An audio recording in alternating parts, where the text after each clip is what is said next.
So just what is driving that violence then in eastern Congo? Let's look more closely at that now with our terrorism expert, Wassim Nasr, who joins me in the studio. And Wassim, let's talk about what's going on then in the province of North Kivu right now. We know there's the M23 rebel group. There's also the Islamic State, isn't there? Yes, of course, and the group there, either in North Kivu or in the Ituri, is targeting Christian civilians.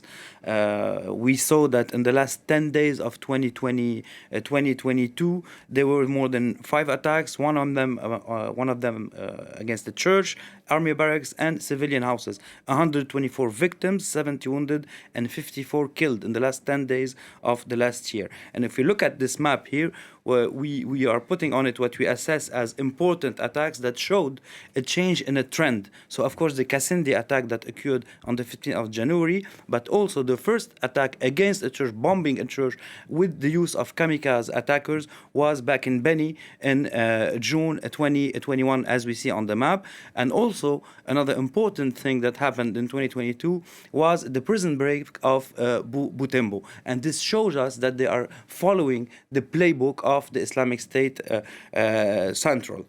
So this is an Islamic State affiliate that you're talking about here in Eastern Congo. Who are the members of this organization and where do they come from?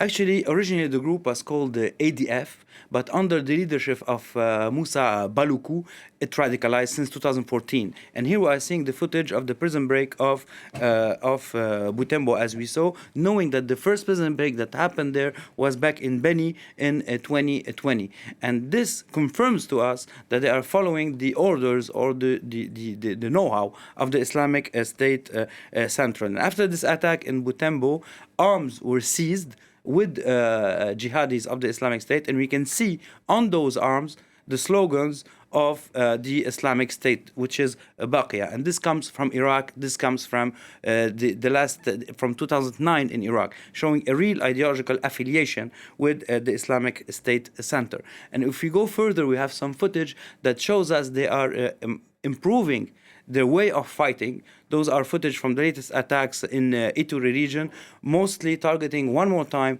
of course, the army, but especially Christian civilians. It became one of the most important targets of the group there. And we have also drone footage of their attacks, meaning that they are coordinating their attacks with the use of drones, which shows a technical one step beyond for the group, which we should know was a very rudimentary group with using children.